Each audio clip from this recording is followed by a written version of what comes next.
Hello students, Pratap sir study hub में आपका बहुत बहुत स्वागत है।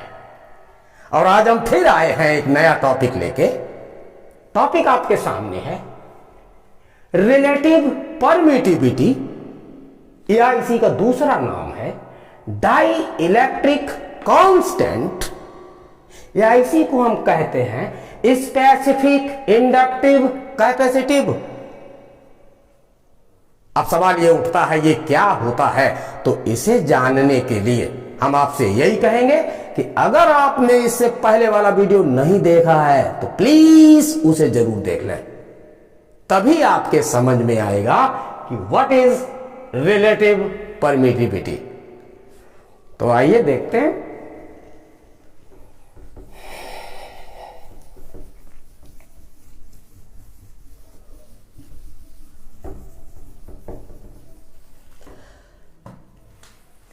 जैसा कि हम सब लोग जानते हैं कि मान लो यहां पर 2 पॉइंट चार्ज रहे, एक Q1 और दूसरा Q2, और इन दोनों पॉइंट चार्जेस के बीच का जो डिस्टेंस है, दैट मीन इनके सेंटर्स के बीच का जो डिस्टेंस है उसे हमने मान लिया R।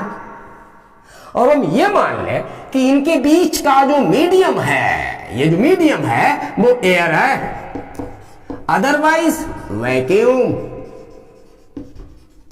ये सपोज किया। तो कल आपने देखा था, इससे पहले वाले वीडियो में आपने पढ़ा था कि जब 2 पॉइंट चार्ज एक दूसरे के करीब होते हैं तो उनके बीच में, वो भले ही कितनी दूरी पर हो, उनके बीच में एक इलेक्ट्रोस्टैटिक फोर्स क्रिएट होता है। और उस फोर्स का जो मैग्नीट्यूड है वो कूलम्ब के स्केलर फॉर्म से हम लोग पता करते हैं। तो that was F is equal to 1/4 pi epsilon not into Q1 into Q2 divide by R square. ये हम इससे मैग्नीट्यूड पता कर लेते हैं। अब ये दोनों चार्ज बॉडी जो पॉइंट चार्ज हैं Q1 एंड Q2, ये जो रखे हुए थे एयर R वैक्यूम में, तो इनके बीच में इतना फोर्स लगेगा। कल देखा था हमने। यहां ये जो नया टर्म है, ये इसके बारे में भी हमें पता है। एप्सिलॉन नॉट को हम लोग कहते हैं एब्सोल्यूट परमिटिविटी। परमिटिविटी हम पूरा नहीं लिख रहे, आप ध्यान रखें, ऊपर लिखा हुआ है permittivity of free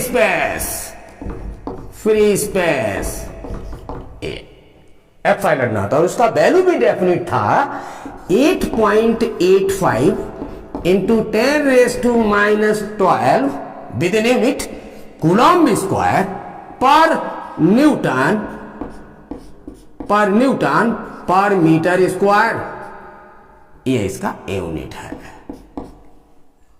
the value of epsilon not, इसका नाम है absolute permittivity of free space. इसको हम एयर या वैक्यूम भी कह सकते हैं। और इसकी वैल्यू होती है 8.85 इंटू 10⁻⁻12 कूलम्ब स्क्वायर पर न्यूटन मीटर स्क्वायर। अब सवाल ये उठता है कि ये जो फोर्स है, ये जब, ये वाली इक्वेशन हमारी जब एप्लीकेबल है जब इन दोनों पॉइंट चार्जेस के बीच का जो मीडियम है वो एयर है या वैक्यूम। अगर कोई दूसरा मीडियम रहे, फॉर एग्जाम्पल जैसे इन्हीं पॉइंट चार्जेस, ये 2 पॉइंट चार्जेस हैं Q1 और Q2, और ये सपोज किया हमारे अब अभी एयर में थे, अब हमने इसी सिस्टम को, ये जो सिस्टम है हमारा पॉइंट चार्जेस का, जो एयर है या वैक्यूम में रखा था, इनके बीच का डिस्टेंस R था, इसी सिस्टम को उठा करके अब हमने वाटर में रख दिया। वाटर बोले तो पानी में रख दिया, तो जाहिर सी बात है मीडियम चेंज हो गया। अब क्या आप ये कहेंगे कि जो फोर्स इस कंडीशन में अप्लाई होगा, क्या वही फोर्स इस कंडीशन में अप्लाई होगा? जबकि चार्जेस सेम है, इनके बीच के सेंटर्स का जो डिस्टेंस है दैट इज सेम है, ये भी R है। लेकिन क्या आप ये कह सकते हैं कि ये फोर्स इस फोर्स के इक्वल होगा? जाहिर सी बात है कभी नहीं होगा। रीजन कल आपने देखा था, इससे पिछले वीडियो में आपने देखा था कि 2 पॉइंट चार्जेस के बीच जो इलेक्ट्रोस्टैटिक फोर्स क्रिएट होता है वो 3 चीजों पर डिपेंड करता है। पहली बात थी product of magnitude of charges के प्रोपोर्शनल होता, that mean F proportional Q1 into Q2, और दूसरा डिस्टेंस जो होती है उसके स्क्वायर के रेसिप्रोकल होता है। साथ ही साथ ये इस बात पे भी डिपेंड करता है कि इनके बीच का मीडियम क्या है। तो आज यही बात है, जब इनके बीच में एयर और वैक्यूम होता है तब तो ये इक्वेशन एप्लीकेबल होती है, लेकिन इस इक्वेशन की सहायता से हम इस इक्वेशन में फोर्स का कैलकुलेशन नहीं कर सकते हैं, क्योंकि यहां पर मीडियम वाटर है। अगर मीडियम वाटर ना रहे, मीडियम एयर या वैक्यूम रहे, तब हम इस कूलम लॉ का स्केलर फॉर्म यूज करेंगे, F is equal to 1/4 pi epsilon not into Q1 into Q2 upon R square. लेकिन अगर मीडियम कोई दूसरा रहे, वाटर रहे, ऑयल रहे, वैक्स रहे, पेपर रहे, या कोई भी मीडियम रहे, तो उस केस में क्या होता है आज हम ये देखेंगे।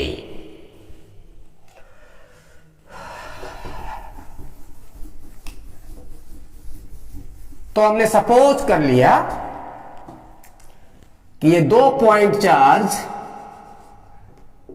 एक का मैग्नीट्यूड Q1, एक का मैग्नीट्यूड Q2, और इनके बीच के सेंटर्स का जो डिस्टेंस है वो हमने मान लिया R, और सपोज किया इनके बीच का जो मीडियम है दैट इज एयर, या फिर इसको हम सपोज कर ले वैक्यूम। तो इनके बीच में जो फोर्स लगेगा उसके सपोज किया F है फोर्स, तो that is equal to 1/4 pi epsilon not into Q1 into Q2 divide by R square. अब ये फोर्स चूंकि एयर मीडियम या वैक्यूम के लिए है तो मान लेते हैं ये एयर मीडियम है, तो यहां पर हमने लिख दिया FA बोले तो force in air medium between 2 point charge. अब जरा ध्यान दो, हम इसी सिस्टम को बिना छेड़े हुए, मतलब वही चार्जेस, उनके बीच का डिस्टेंस भी वही, नो एनी चेंज, इसी सिस्टम को अगर हम वाटर में रख दें तो कुछ नया होने वाला है। ध्यान दें, ये Q1, ये Q2, और वही डिस्टेंस R पुराना वाला जो एयर के सिस्टम में था, यहां पर रख दें तो कुछ नया बात होता है।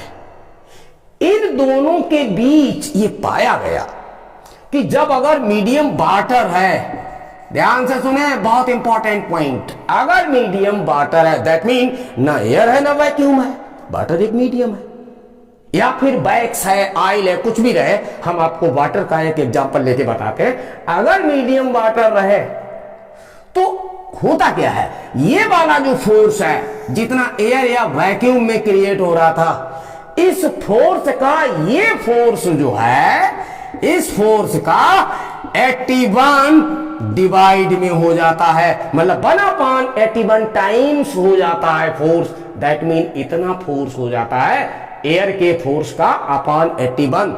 थोड़ा इसे ऐसे समझ ले, मान लो इन पॉइंट चार्जेस पर एयर में सपोज कर लिया 10 न्यूटन का फोर्स लग रहा है, मान लिया थोड़ी देर के लिए, वैसे इक्वेशन तो ये गाइडेड है।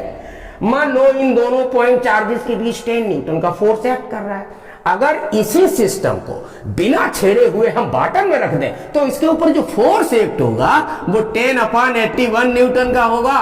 कहने का मतलब हमारा ये है, ये 81 क्या है आप परेशान हो, अभी जान जाएंगे। अब जरा सुनो, यदि हम इसी सिस्टम को बिना छेड़े वाटर से उठा के हम केरोसिन ऑयल में डाल दें, ये वही चार्ज Q1, ये वही चार्ज Q2, और बीच के सेंटर्स का डिस्टेंस वही वाला R, तो हमने ये पाया कि एयर में जो फोर्स अप्लाई हो रहा था उस फोर्स का, ये केरोसिन ऑयल डाल दिया, केरोसिन ऑयल, मीडियम चेंज हो गया। तो अब हमने देखा कि जो एयर में फोर्स अप्लाई हो रहा था उस फोर्स का ये ठीक आधा हो गया, मतलब force in air divide by 2। ये क्या है, ये हमें ये बताता है कि जब हमने वाटर में उसी सिस्टम को रखा जो एयर या वैक्यूम में रखने पर कुछ फोर्स देता था, तो जैसे हमने उसको वाटर में रखा तो फोर्स रिड्यूस हो गया। कितना रिड्यूस हुआ? 1/81 टाइम्स इन एयर फोर्स। 1/81 मतलब एयर में जितना फोर्स था उसे डिवाइड बाई 81, 81। और जब हमने इसी सिस्टम को बिना छेड़े, वही डिस्टेंस वही चार्जेस, हाँ अगर हम चार्जेस चेंज कर दें, बीच का डिस्टेंस चेंज कर दें तो जाहिर सी बात है फोर्स चेंज हो जाएगा। मगर हम जो कह रहे हैं उसे आप सुने, अगर हम इसी सिस्टम को जो एयर में था एडजस्ट, उसी सिस्टम को अगर वाटर में रख देते हैं तो एयर के फोर्स का 1/81 टाइम्स हो जाता। और जब हम केरोसिन ऑयल में रख देते हैं तो हाफ हो जाता है एयर के फोर्स का। जैसे एयर में फोर्स अगर 10 न्यूटन का लग रहा है तो ये 5 न्यूटन हो जाएगा, 10/2 दैट मीन 5 न्यूटन। इसी तरह और भी मीडियम जैसे ऑयल है, ग्लास हुआ, वैक्स हुआ, पेपर हुआ, हर मीडियम का ये जो नंबर देख रहे हैं आप, वाटर के केस में 81 से डिवाइड हुआ है ना, और केरोसिन ऑयल के केस में 2 से डिवाइड हुआ। ऐसे ग्लास और भी आपके हैं पेपर, वैक्स, इनके लिए कुछ डेफिनेट नंबर्स हैं, आपको उनसे कोई विशेष लेना देना नहीं है। आप केवल बात समझने की कोशिश करें।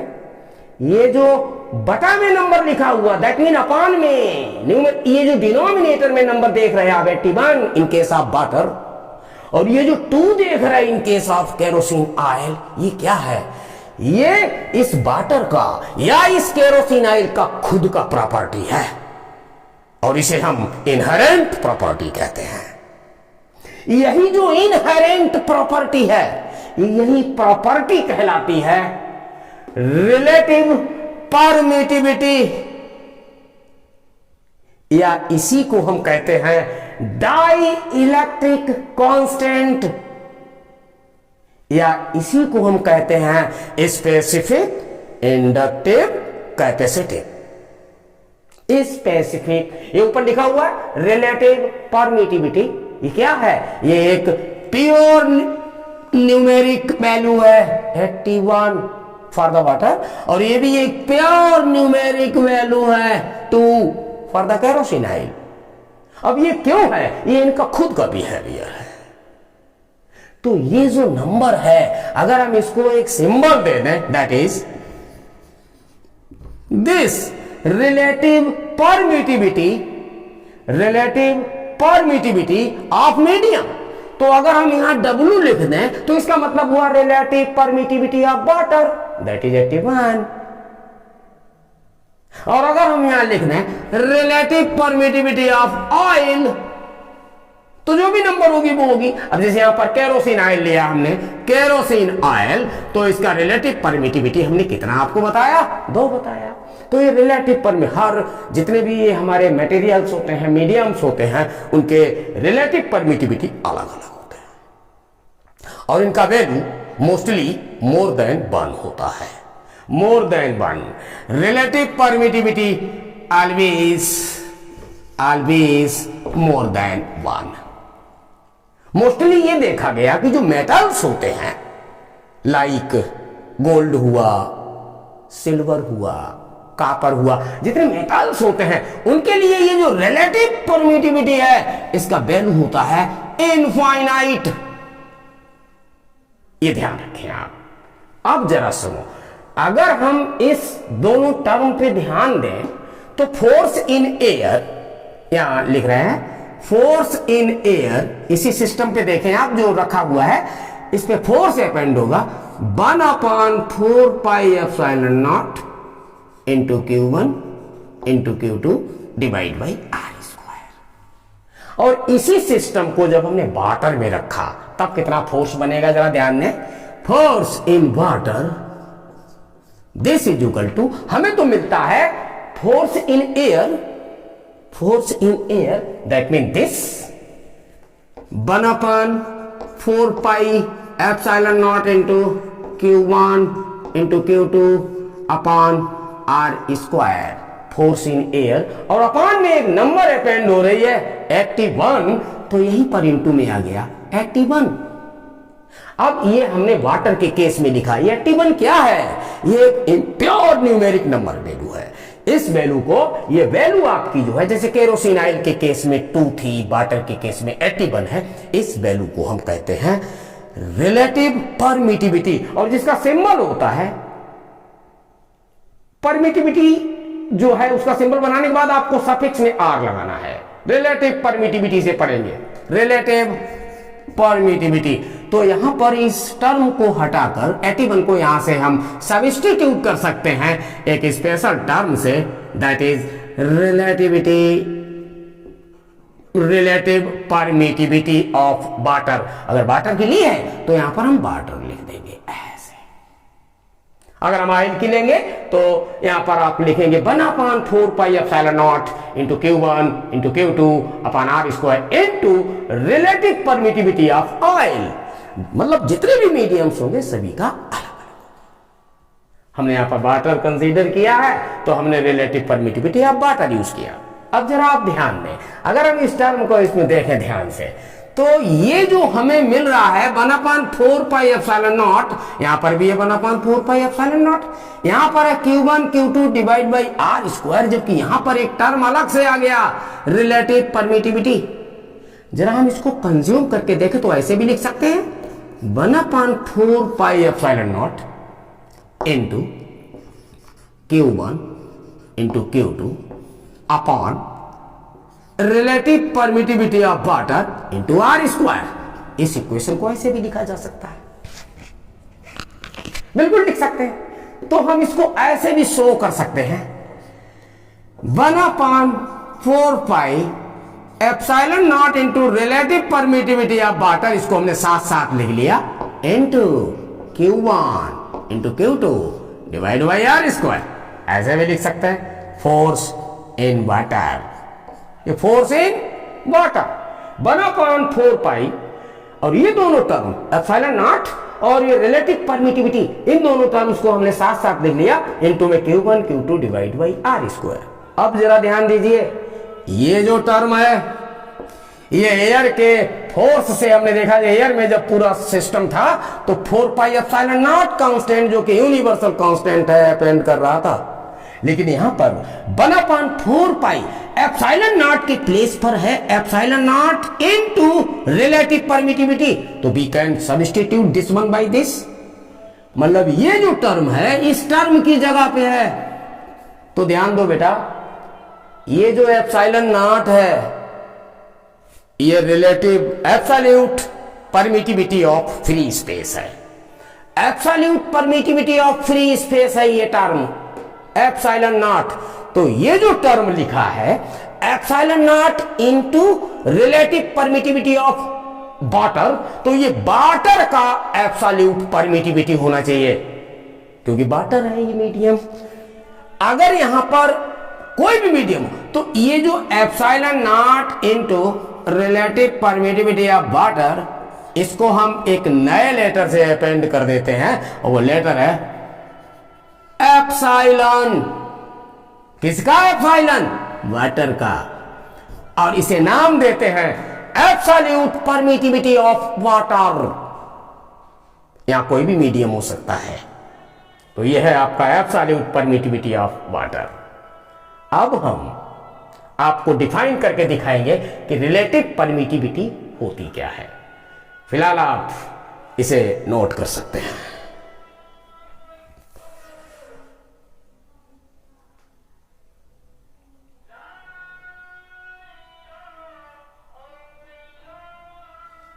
ठीक, बहुत बढ़िया, वेरी गुड।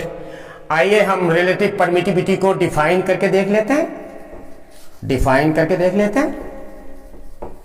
ये जो दो इक्वेशंस आपके सामने लिखी हुई हैं, पहला equation force in air 1/4 pi epsilon not into Q1 into Q2 divide by R square. दूसरा लिखा है force in water 1/4 pi epsilon not into Q1 into Q2 upon R square into relative permittivity of water. आप जरा इस equation को इस equation पे divide कर दें अगर, तो we get FA divide by FW।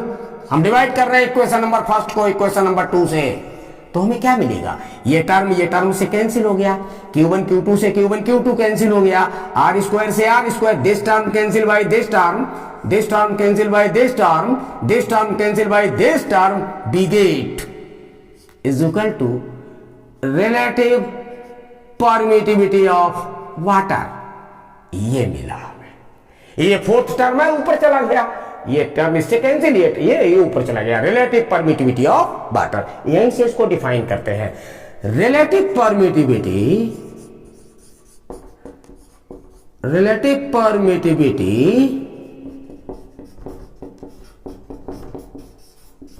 Of any medium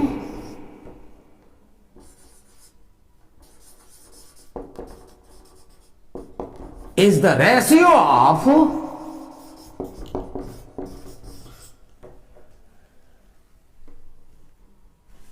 acting electrostatic force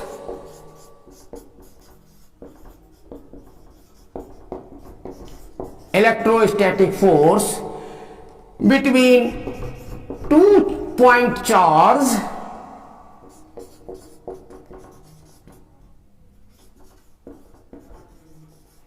in air medium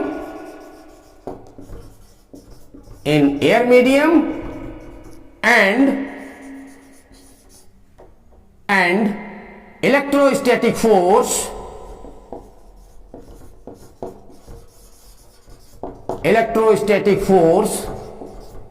in that medium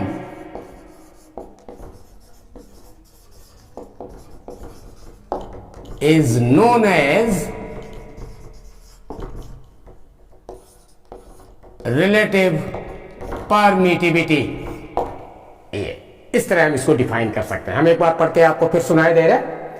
relative permittivity of any medium, यहां से ध्यान दें, force in air upon force in water is equal to relative permittivity of water. हम water को हटा के कोई medium जोड़ दें तो we can write force in air upon force in any medium, this is equal to relative permittivity of any medium.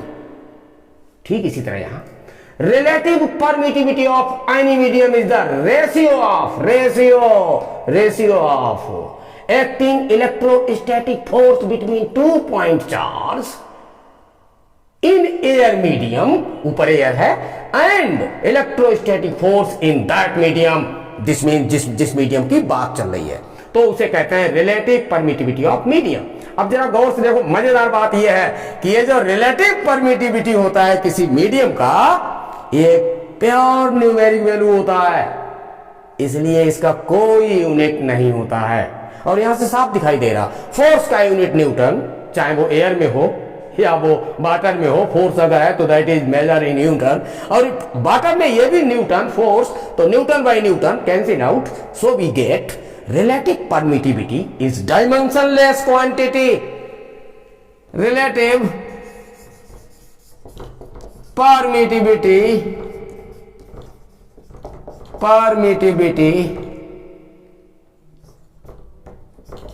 is dimensionless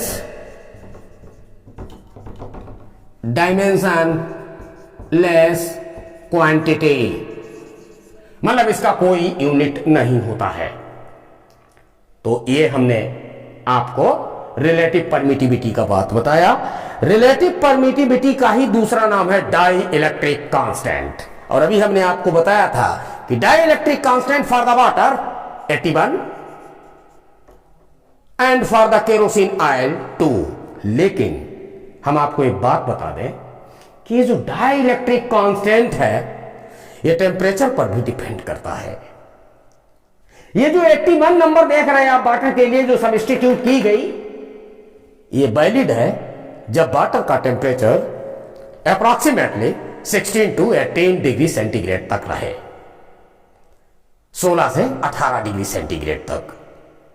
और अगर वाटर का टेम्परेचर जरा सा इंक्रीज हुआ, दैट मीन 20 डिग्री सेंटीग्रेड के अप्रॉक्स में हुआ, तो ये जो न्यूमेरिक वैल्यू है that mean relative permittivity decrease हो जाता है, लेकिन ज्यादा नहीं, ये नियर अबाउट बन जाता है 80.1 अप्रॉक्स, इतना हो जाता है, मतलब ये टेम्परेचर। लेकिन हम ज्यादा चीजों को टफ ना बनाते हुए, चीजों को आसान रखते हुए हम यही कहेंगे कि हम इस पूरे लेक्चर में आपसे बात करेंगे कि जो भी हम मीडियम कंसीडर करेंगे वो उसका टेम्परेचर, उसका जो टेम्परेचर है वो मेंटेन होगा, दैट मीन कांस्टेंट रहेगा। तो इसलिए आप इस पे कंफ्यूज ना हो। बात ये ध्यान रखें, रिलेटिव परमिटिविटी का कोई यूनिट नहीं होता है, ये डायमेंशनलेस क्वांटिटी होती है। इसका definition, relative permittivity of any medium, यहां से ध्यान दो, relative permittivity of any medium is the ratio of active electrostatic force between 2 point charge in air medium and electrostatic force in that medium, और इसी को कहते हैं रिलेटिव परमिटिविटी। अब ये जो नया टर्म आया था आपका, ये यहां पर ध्यान दें, थोड़ा ध्यान दें, लिखना है तो इसे नोट कर लीजिए आप।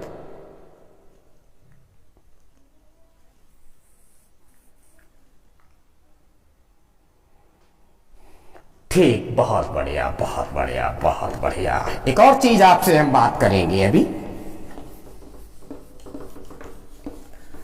अभी हम आपको एक बात और बताएंगे, बहुत इंपॉर्टेंट।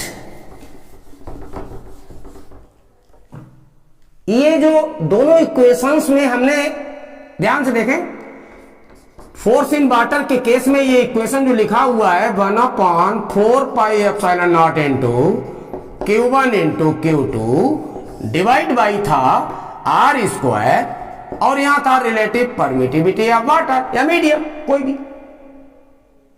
तो जरा ध्यान से देखें आप, इस टर्म को अगर हम पास पास लिख लें तो इसे लिख सकते हैं 1/4πε0 और रिलेटिव परमिटिविटी ऑफ वाटर या किसी भी मीडियम का भाई, इंटू में Q1 into Q2 divide by R square, ऐसे लिख सकते हैं इसको। तो हमने आपको बताया ये जो टर्म है absolute permittivity of free space multiplied by relative permittivity, ये टर्म किसकी जगह पर है? तो इस फार्मूले से स्पष्ट क्लियर हो रहा है, ये जो एयर में फोर्स शो कर रहा है फर्स्ट इक्वेशन एप्सिलॉन नॉट की जगह पे है। ध्यान दो, कंपेयर करो इसे और इसे, तो you see that this term is substituted by the term epsilon naught. तो what is epsilon naught? Nothing, epsilon naught is absolute permittivity of free space. और अगर ये absolute permittivity of free space है तो यहां पर ये जो टर्म डिपेंड कर रहा ये भी एब्सोल्यूट परमिटिविटी है, मगर ये फ्री स्पेस का नहीं है, ये वाटर का है या किसी भी मीडियम का है, अगर मीडियम है कोई भी। तो इसे कहते हैं एब्सोल्यूट परमिटिविटी ऑफ वाटर या मीडियम। तो इस टर्म को हम यूं डिनोट करते हैं, this is equal to epsilon not into relative permittivity, और ये मीडियम का है तो इसको यहां लिख देते हैं हम, absolute permittivity of medium is equal to epsilon not into relative permittivity of medium. और इससे अगर हम चाहें तो इसको इस तरह लिख सकते हैं, relative permittivity of medium is equal to हो जाएगा पर absolute permittivity of medium upon absolute permittivity of free space. ध्यान दो, अभी हमने आपने बताया था कि relative permittivity otherwise dielectric constant का कोई यूनिट नहीं होता है, वही यहां भी है, ऊपर भी परमिटिविटी नीचे भी permittivity, they are cancelled out, no unit. तो relative permittivity is pure numeric value, इसका प्योर न्यूमेरिक वैल्यू होता है और इनके वैल्यूज आपको याद करने की जरूरत नहीं होती है, ये क्वेश्चंस में दिए रहते हैं। जैसे अगर मीडियम वाटर रहेगा तो वाटर का relative permittivity that mean dielectric constant दिया रहेगा, है? अगर ग्लिसरीन रहे, कांच रहे, ग्लास रहे, पैराफिन मोम रहे, कुछ भी रहे, वैक्स पेपर ऑयल वगैरह, तो उसका आपको रिलेटिव परमिटिविटी दिया रहेगा।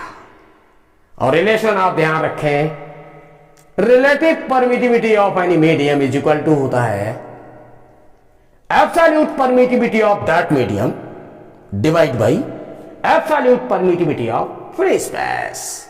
याद रखें।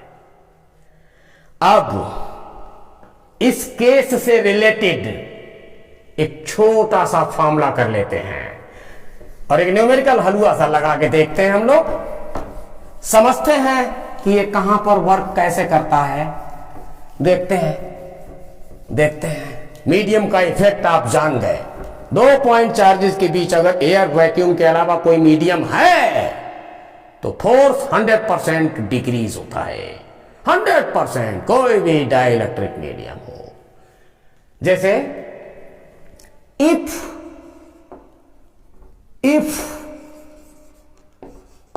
Two point charges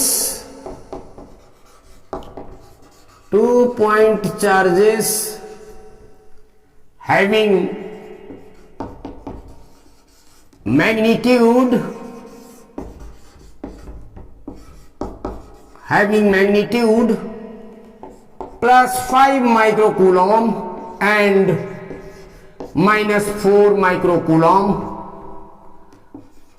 are situated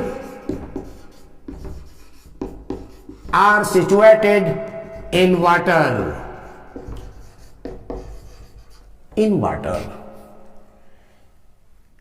at a separation of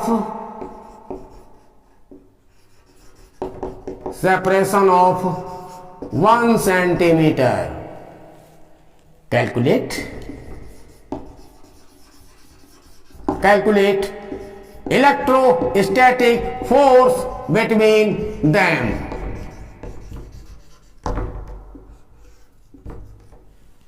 ये आपका क्वेश्चन है। Where dielectric constant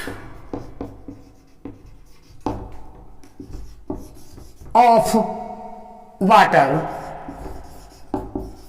is equal to 81। ये क्वेश्चन है आपका। देख लें एक बार पढ़ के। If 2 point charges having magnitude plus 5 microcoulomb and minus 4 microcoulomb are situated in water. Water medium है, ध्यान रखें। At a separation of 1 centimetre. तो सपोज कर लो एक पॉइंट चार्ज ये है जिसका वैल्यू है 5 माइक्रोकूलम और एक आपका पॉइंट चार्ज ये है जिसका वैल्यू है -4 माइक्रोकूलम। ये 2 पॉइंट चार्ज है और इनके बीच का जो डिस्टेंस है ये वाला, ये इनके सेंटर्स के बीच का, वो दे रखा है 1 सेंटीमीटर। तो मेरे लाल सबसे पहला काम है इन सबको एसआई यूनिट में चेंज करना पड़ेगा। Without changing the SI system don't solve physics numerical. तो 1 सेंटीमीटर को जब मीटर में कन्वर्ट करेंगे तो it will 10 to power -2 metre. इतना तो आप जानते हैं, सेंटीमीटर से मीटर बनाया, 100 से डिवाइड किया। और ये 5 माइक्रोकूलम, इसको लिखेंगे हम 5 इंटू 10 टू पावर -6 कूलम, ऐसा यूनिट है चार्ज का। और इसको लिखा -4 इंटू 10 टू पावर -6 कूलम। ये पहला वाला चार्ज, ये तो Q1 का काम करेगा और दूसरा वाला चार्ज Q2 का काम करेगा। हमने कल जो क्वेश्चन किए थे पिछले वीडियो में, तो आपने देखा था उसमें मीडियम एयर ऑफ वैक्यूम था, या तो एयर था या वैक्यूम मोस्टली एयर। लेकिन आज इस क्वेश्चन में जो मीडियम है वो वाटर है जिसका डाइलेक्ट्रिक कांस्टेंट दिया है T1। डाइलेक्ट्रिक कांस्टेंट से याद आया ये वाटर का रिलेटिव परमिटिविटी है। तो ठीक है, क्वेश्चन को कर लेते हैं। इजी फॉर्मूला हमें मालूम है, force in water this will be 1/4 pi epsilon not into relative permittivity of water. अभी हम लोगों ने सीखा था जितना भी रिलेटिव परमिटिविटी है या डाइलेक्ट्रिक कांस्टेंट है, that is same thing, into Q1 into Q2 divide by R square. अब इसमें वैल्यू रखा बेटा 1/4 पाई एप्सिलॉन नॉट का वैल्यू हम सब जो जानते हैं यूनिवर्सल कांस्टेंट है 9 इंटू 10 पावर 9। और इसी के अपान में ये टर्म डिपेंड कर रहा है, तो अपान में ये टर्म है रिलेटिव परमिटिविटी या dielectric constant and it's value is 81 into Q1 the value of first charge 5 into 10 raised to -6 into value of second charge 4 into 10 raised to -6। आप सोच रहे होंगे माइनस साइन क्यों नहीं लगाया, हम फोर्स का मैग्नीट्यूड फाइंड कर रहे हैं। हमने आपसे कहा कि इसे देखने से, इस वीडियो का सारा बात समझने के लिए आपको बैक वीडियो देखना बहुत जरूरी है। तो इसमें साइन का कोई मीनिंग नहीं होता, हम केवल मैग्नीट्यूड पता कर रहे हैं upon R square. R square बोले तो स्क्वायर ऑफ डिस्टेंस, स्क्वायर तो 10 टू पावर -2 है। तो 10⁻⁻² का हमें करना है स्क्वायर। और हमारे वो स्टूडेंट्स जो इस टाइप के रेडिकल में गड़बड़ी कर देते हैं, पावर का कहीं ऐड कर देते हैं, कहीं सब्ट्रैक्ट कर देते हैं, वो जरा ध्यान दें। इस टाइप के फंक्शन पे पावर 2 लगा, इसका मतलब 10⁻⁻² का 2 बार मल्टीप्लाई है, स्क्वायर है ना। तो कहने का तो मतलब ये हुआ कि 10⁻⁻² का मल्टीप्लाई करना है 10⁻⁻² में। अब जरा देखो यार, यहां भी 10 है, यहां भी 10 है, दैट मीन दोनों का नंबर का जो बेस है वो सेम है। और बेस जब सेम होता है और ये पावर फंक्शन होते हैं तो इनका मल्टीप्लाई करने पर पावर्स ऐड होती हैं, ऑलवेज ऐड। तो बन जाएगा 10 पावर, अब -2 में -2 को ऐड करना है, ऐड दैट मीन जोड़ना है। तो ये -4 हुआ यार, ना कि 4 हुआ, -4 हुआ, ये प्लस का 4 नहीं हुआ। तो हम इसको यूं लिखेंगे 9 × 10⁻9 इंटू इसका मल्टीप्लाई कर लिया, 5 4 = 20 इंटू ये मल्टीप्लाई, ये इनको इकट्ठा किया, इनका मल्टीप्लाई हुआ 10⁻−12 -6 ऐड कर दिया। और अपान में नंबर हमारे पास है 81 इंटू 10⁻⁻4, ये वाला। अब क्या किया, 9 से 81 को कट किया, 9 बन जा 9, 9 जा 81, ये 10⁻⁻4 यहां से कैंसिल किया। जैसे ही पावर फंक्शन कोई ऊपर जाता है, ध्यान रखें मेरे बेटे, पावर का साइन चेंज हो जाता है। अगर पावर नेगेटिव का है तो प्लस में हो जाएगा, और अगर पावर प्लस का है तो माइनस में हो जाएगा। यहां तो पावर नेगेटिव है तो यहां पावर हमने प्लस का कर दिया 4, ये प्लस का साइन है, +4। अब क्या बचा, दिस इज इक्वल टू किया, ये नंबर लिखा 20, ये नंबर 20 इंटू 10 पावर, जरा ध्यान दें, 9 तो ये है प्लस के और 4 ये प्लस के, 13 हो गए, 13 हो गए, और 12 है माइनस के, 1 बचा, 1 बचा, दैट मीन 10 बचा। क्योंकि अगर इसके ऊपर हम पावर 1 लगाएं तो वो तो 10 ही रहेगा। एक बार फिर चेक कर लो, 9 ये प्लस के, 4 ये प्लस के, 9 और 4 13 में से 12 चले गए, तो गिनती का 10, मतलब एक ही 10 बचा। और अपान में नंबर है आपके पास 9, तो दिस इज इक्वल टू हुआ, इसका इसमें मल्टीप्लाई किया तो ये हो गया 200, 20 10 जा 200, और डिवाइड बाय 9। अब आहिस्ता डिवाइड कर लेना है, हाँ, 9 2 जा 18, 2 बचा 20 हो गया, 9 2 जा 18, 2 बचा, पॉइंट लगाया, फिर 0 आई, 20 हो गया, 9 2 जा 18, 9 2 जा 18, 9 2 जा 18, 9। अरे ये बार बार लिखना बदतमीजी होती है, आपको पॉइंट के बाद केवल 2 डिजिट देने हैं। तो we can write force in water, this is equal to 22.2 newton. लो 2 डिजिट लिख दिए, इतना फोर्स अप्लाई होगा इन दोनों पॉइंट चार्जेस के बीच जब ये रखे होंगे वाटर के अंदर। अब हम देख लेते हैं भैया, ये फोर्स रिपल्सिव होगा कि अट्रैक्टिव होगा। तो ये है पॉजिटिव नेचर का चार्ज और ये नेगेटिव नेचर का चार्ज। इस वजह से हमें पता चला कि जो फोर्स होगा वो अट्रैक्टिव होगा, अट्रैक्टिव मतलब ये दोनों चार्ज एक दूसरे को खींचेंगे, अट्रैक्टिव फोर्स होगा। तो आज आपने रिलेटिव परमिटिविटी, जिसका दूसरा नाम डाई इलेक्ट्रिक कांस्टेंट, जिसका एक और नाम स्पेसिफिक इंडक्टिव कैपेसिटिव, पढ़ा और इसके बारे में आपने समझा। खास चीज ये है, इसमें ध्यान रखें, जो मेटल्स होते हैं बेटा, उनके लिए रिलेटिव परमिटिविटी का वैल्यू इनफाइनाइट होता है, जो मेटल्स होते हैं, और वैसे रिलेटिव परमिटिविटी का वैल्यू ऑलवेज ग्रेटर देन 1 होता है। अब आप लोग मन से पढ़ें, खूब मन लगाकर पढ़ें और बढ़ें, और हम आपको कल फिर मिलते हैं इसी चैनल पर। Bye bye.